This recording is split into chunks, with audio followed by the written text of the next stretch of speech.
Okay, yesterday we had our team building event, our annual team building event. The first year we went to Wrigley Field, as you guys know, did some baseball, and then last year we did the basketball, the shootout, and that was fun. And then, yesterday we did golf. Went up to Strawberry Creek, which we call Bears North up there, and it was great. We had a fun time. Ended with a playoff. We had 12 total teams. They got to pick an individual from each team to have a playoff. And then we played the first hole and the ninth hole, 6 players each. Cairo came out of that mix, and then LeBlanc, our one receiver, also had the match on the 18th hole. So they came down and played 18, and Cairo Santos, Mr. Clutch, of course, came through and made his par putt to win the championship. So it was a fun day overall. We've been really working on the guys, just understanding mind, body, and spirit during this whole off season, and it's really a way for us to interact outside of football and get closer together in our relationships and the bond that we have together. So that was kind of the culmination of that, and it was really good. Exciting to see the guys' long drives and how far they hit it and all that. A couple guys hit it a far away, 338. That's a long distance. So I was nowhere near that. So that was fun for that. And then Hard Knocks. So Hard Knocks, the big announcement yesterday. I talked to the team about that because I've been involved in that before, and I believe that NFL Films and HBO does an outstanding job of getting their message out, okay, of the team, and we're going to be proud of that message because I'm proud of these guys, and I'm proud of this organization. We have a bunch of really good people here in the building, not only the football players, because we have guys that love football, but also the support staff, from team ed to our performance staff to our strength staff, and those are all going to be good things because we have guys that love football, that love each other, and respect the game and play it the right way. So we're excited about getting that going. Again, we're going to maintain our focus on our business, and that's to get ready for the season. But we have a really good plan in place for that. With Ted Cruz coming on board and all that, we got a lot of really good professionals to be able to work through that as we go through it. But so that's my announcement on that. And then I wanted to thank the players again for being here for the optional off season. We have some players that aren't here. A lot of those, and my answer will be to you guys, some of it's personal, some of it's family, some of it's other things, various things. That's we're going to coach the guys that are here, and I understand that. But the guys who aren't here have been very communicative. They've talked to me, I've talked to them, and they don't have to do that. There's no obligation to do that, but they've been that just out of respect. And that's been ongoing, and that's how we operate here. The guys that didn't practice that were out there, again, we're very precautious this time of year because of if somebody's feeling something, we're going to more than often opt for him to sit out. And but that's an opportunity for the other guys to get the reps, get the experience, and we will evaluate those guys as we go through that process. And then next week, excited about next week. Mandatory minicamp is here. Check-ins on Monday. We'll practice Tuesday, Wednesday, Thursday. Excited about getting that going. The format for practice will be pretty much the same. It doesn't really change that much. We're still in helmets, so we can't really do much more than what we're doing right now. And I think the guys have been really working hard together to get the work. When you look at practice today, so I thought 7-on-7 for Caleb was really good. I thought he did a really nice job throwing the ball on time. His footwork has improved this whole week. His progress is there. And then, when you get the rush involved, a lot of times during this time of year, it's very hard to evaluate the protection because there's no pads on, and I know that the D-line coaches get all excited and all that. And I always tell them, I say, hey, just got to wait till we get the pads on. It's very hard to block a guy with no pads. So sometimes it's off schedule a little bit, so we work on our scramble drills, as you guys saw out there today, and that's going to happen this time of year, just based on what the dress is and what we're doing. So we still want to get the full speed reps and get what we can there, but I thought it was good work for 2 minutes. And then we had the end of the game plays, at the end there. That was also good to touch on that. So, and again, there's a lot of first time things we're doing, with the offense. It's the first time we've done the last plays, and first time we do certain scenarios, and that's going to be an ongoing process as we go through this because the experience and then the experimentation of the offense and also the skill sets is vital for the process to understand who we have, what we have, how we're going to operate, what's going to be our formula for success going in to training camp, working through that, and then getting to our first game. So with that, I'll open up to questions. Matt, what were the pros and cons for you with Hard Knocks when you guys had them in your building in 2021? And what did you want to convey to the players about that? your play? Yeah. So, I was the defensive coordinator at the time, and really it's the same message. We had a real positive attitude about it, and we know that we had good people in the building, and our message was going to be, who we are and how we operate. And it's no one changes how they act, no one changes what they do. We just focus on our job, and they're going to have the special interest stories that they do, which I think are some of them are pretty good. With different things, and we have a lot of them. Here in this building, so I'm excited about seeing that. That is an extension of that, just given the experience you had there, are there things that you noted that you want to be mindful of with an extra presence here in the building and just trying to manage that for the group collectively? Yeah, I mean, you always got to have some, you have some hard conversations sometimes, in the building, and those have to be done in private. And what's nice about it is we have a great plan in place for that. Everybody who goes on Hard Knocks has editing rights to what goes in and out and all those things, and that's standard. But yeah, we have a good plan. Coach, Good part, what was the reaction of the players? I think excitement. Yeah, I think they were excited about it. Because we have a good thing going here. We got a good brotherhood, a good mindset. Obviously you guys have heard about our culture and how tight we are as a group, and that showed at the end of last year, and it showed through adversity, and that's going to show again this year. Do you think Caleb is well suited for this? Do you think Caleb as a rookie quarterback is uniquely suited for something like this because of all the focus that's been on him for so many years? Yeah, I do. I really do, and that's a very good point. And I do think he's suited for that because he's comfortable in his own skin. He knows who he is, and again, he's been out there for several years in terms of, in the media, in the focus, the Heisman winner, all those things that he's done, and he'll be good. You mentioned Caleb's footwork. What are some of the things that you've been watching the last couple of weeks in terms of things you need him to clean up, and how has he done that? Yeah, just understanding the plays and how his feet, are married to those plays. Albeit if it's just normal situations, if it's play action pass or in the red zone when it quickens up a little bit. So I think he really improved on that this week, and you could see the ball, coming out of his hand pretty live when his feet were right. Since we don't see all the practices, obviously. So today's practice, which looked pretty good, how was today relative to other days? Like, was this one of his best It was good. days, or? It was good.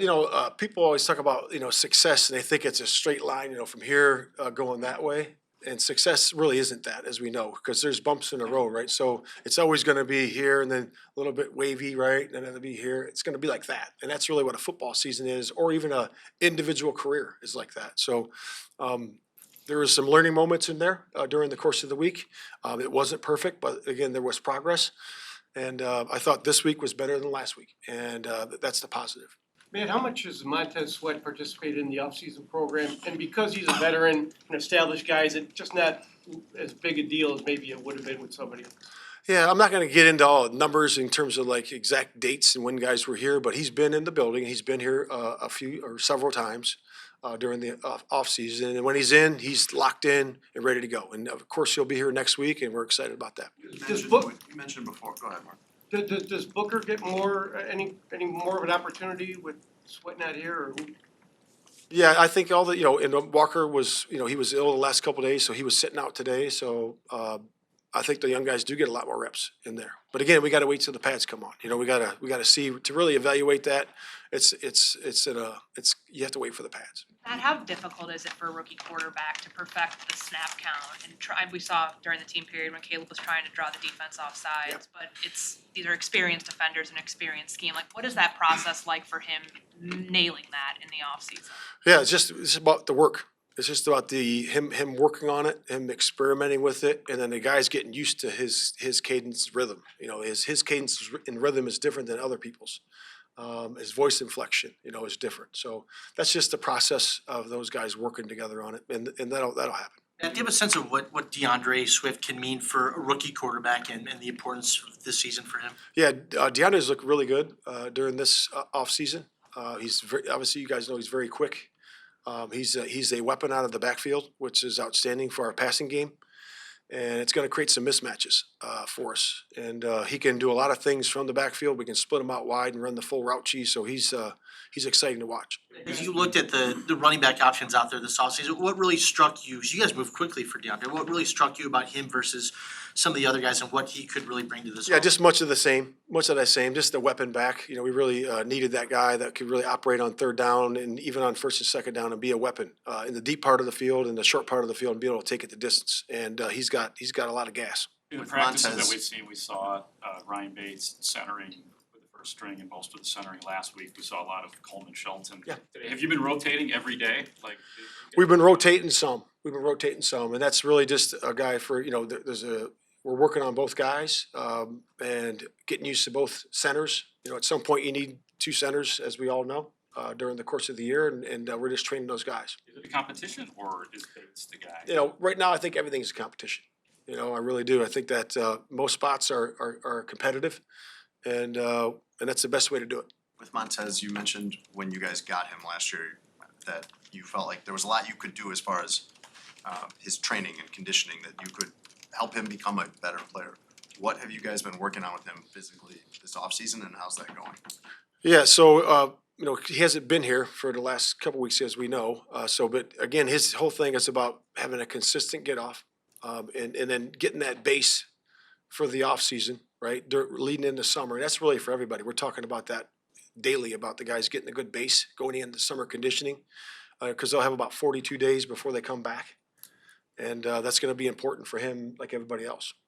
Do you expect everybody here next week? I know it's mandatory, but do you think you'll get full participation? I think so, yeah. Matt, is there a common denominator to the secondary absences today? Think of the starters that There is not. It wasn't a day off of school. It's just it was just all personal and different reasons. With Caleb, was there any sense that you needed to get to a certain level of proficiency before mandatory minicamp, before you kind of got everybody doing everything, or do you view it kind of as just one big rep? Yeah, I just view it as that. We're just trying to get better every single practice from one to the next. All right. I know you guys, Coach just talked to all you. I know for us on special teams, during this time of year, looking for growth, looking for guys to master the details of the scheme, techniques. We've seen a lot of growth out there, a lot of improvement in technique, especially from our younger guys. As you know, every year is a different year, especially on special teams. You get a new crop of guys. Some of them still stay, but you retraining every year. So I've been really pleased with that, the attention to detail in meetings, the questions they ask, and them transferring that information that they receive in the meeting over to the field, and them just learning and becoming more familiar with the scheme, in the system. So with that, I'll open it up to questions. Richard, with Torrey, what areas are you looking for growth in him during this period? Yeah, really everything, because he's starting, and that's a great question. Really everything. He's a great punter. He was a great college punter. The league is obviously different, but his skill set transfers. I'm looking for growth in open field punting. I'm looking for growth in his catch to kick, holding the ball, his different drops that he uses. Without me getting too nerdy up here on it, but just plus 50 punting, everything. Like, I'm looking for growth in all of those areas, and I'm looking for, the first time we went out and we did plus 50 punting, just to give you, I don't know if you all were here or not, but he was 9 for 10 on a winning percentage of what we wanted. And to him, that wasn't good enough. When he came off, he was pissed because he wanted to be 10 for 10, and that's what I want. So next time we do it, I want him to be 10 for 10. We talked to you a bunch a few weeks ago about the new kickoff rules. When you kind of start to put the chess pieces together, does the desire change for how you construct the coverage teams and the return teams? Will roster construction be sort of fluid because of these new rules?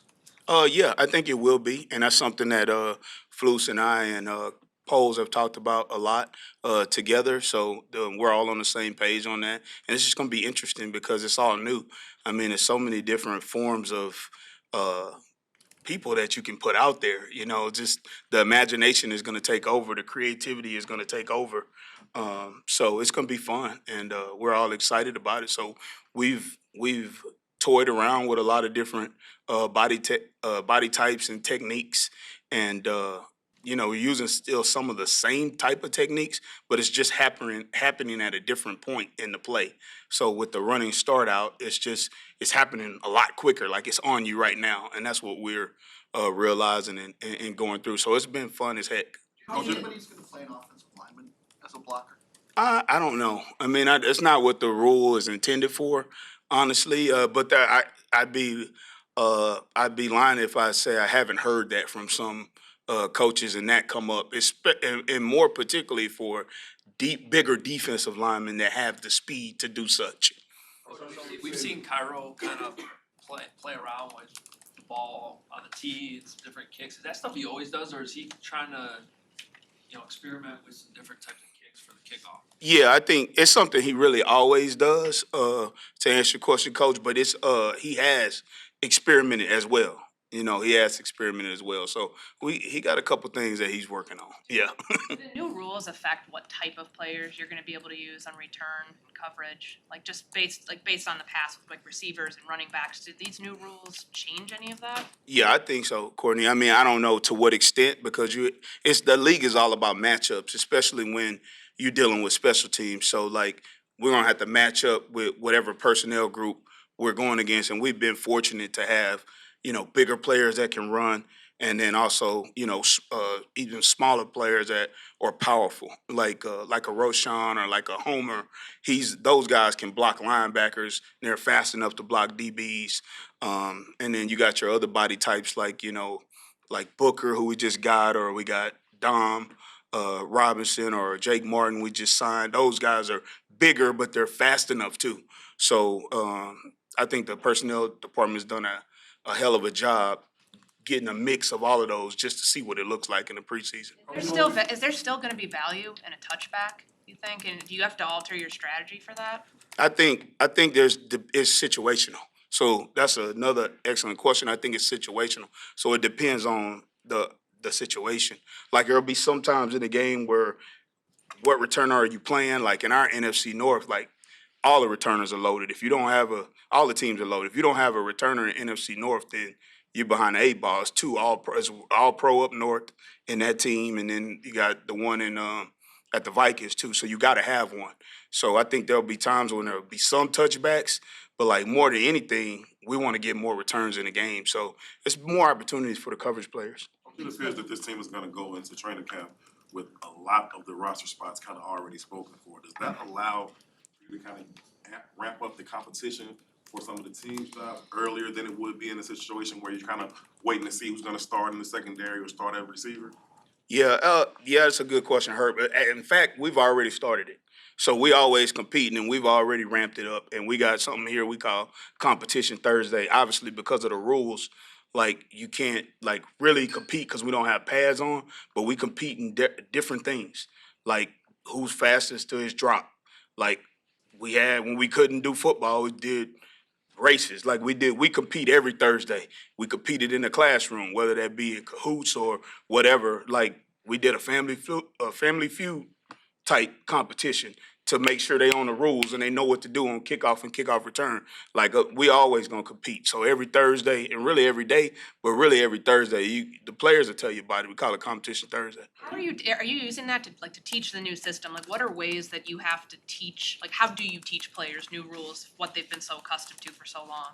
Yeah, we just bring clips from either the XFL or bring clips when the kickoff return was when kickoff return was different, when you had to down the ball and it was a live football. We go back and bring those tapes out. So we got a library. I got a library. I mean, that spawns back to when I was a quality control. So I got tape all the way back to 2006. Some of it's grainy, so I put up the non-HD sign before I put it up there so they can see it. But if it's a clip to teach them, then I'm using all of that stuff to teach them. Are you excited about Hard Knocks being here for training camp? Yeah. I've never dealt with Hard Knocks. Coach has been a part of it. I'm excited for our players to get a chance to tell some of their stories, like some of the stories of not only players, like the staff as well. I've never done it, just like I've never done the kickoff. So I'm excited about it, right? I'm excited about all the new things. It's an opportunity. So I look at all of it as an opportunity. And I hope that, like, people around the world get a chance to really get to know our guys. Cause we got a good culture here and we have some really good guys. You talk about having a catalog of plays. How much of this summer, the preseason, are you gonna be watching, having to watch every single preseason game of other teams to kind of figure out what other teams are doing, and how much is that gonna be a part of your preseason? Yeah, that's interesting thought because we talked about that 2 weeks ago, how we have to really be on preseason and see everything because in the past, sometimes, people don't do things in the preseason. But this preseason, people are gonna do things because they wanna know. And yeah, we're gonna have to watch every preseason game. I mean, we watch every game across the NFL anyway on special teams, but not all the time, every one in preseason. So that's definitely on top of our radar. I I know think it's there are early, some but coaches that aren't gonna show anything in preseason. I don't know. I don't know if some coaches are or aren't. I think you only would want to. You don't want to show your whole hand. I would think, but you got to figure it out for yourself too. So you got to do something. do you think you'll use, I know it's early, and you don't know who's gonna make the team yet, but do you think you'll use one or two returners? Like, will one be a blocker, both be returners? How do Yeah, you- we practice both. So yeah, we'll have the ability to do two returners or one returner, and there's advantages and disadvantages to both. So yeah, you got more blockers up front in the setup zone and get on blocks quicker. And then there's things on the back end that you could do reverse wise, gadget wise when you got two returners and stuff like that.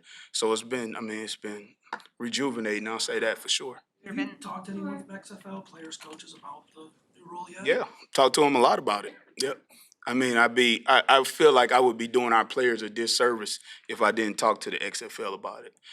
Talked to several XFL coaches, probably about 6 of them, and some of them that have worked in the NFL and got really good relationships with them, and going to continue to talk to them about it and talk to them about our drills and techniques and what they saw in their games and what happened. Because we're all students of the game. I want our players to have the best opportunity to be successful. So I feel like it's our obligation as coaches to make sure that we turn over every rock for our players. Has there been anything unexpected that's come up when you've been going through the install so far? Nothing really unexpected. I think what is kind of unexpected, you expected it, but I will still say it surprised me. I guess the best way I would say it is how fast that play happens, with NFL players. Because we did it, you all were here for the rookies. We did it with the rookies. And the rookies are still trying to figure out where the bathroom is. They're slower, right?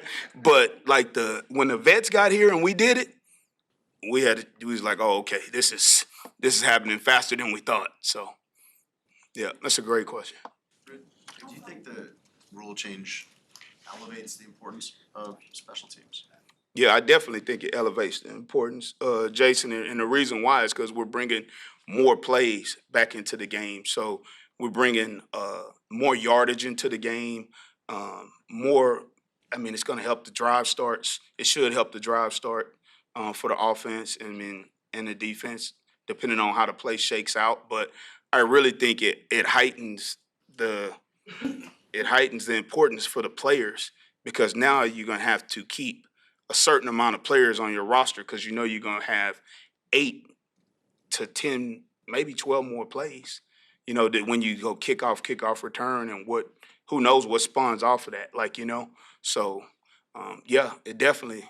Those guys in our room right now say more plays, more opportunities is what they're saying. So they're excited as hell about it.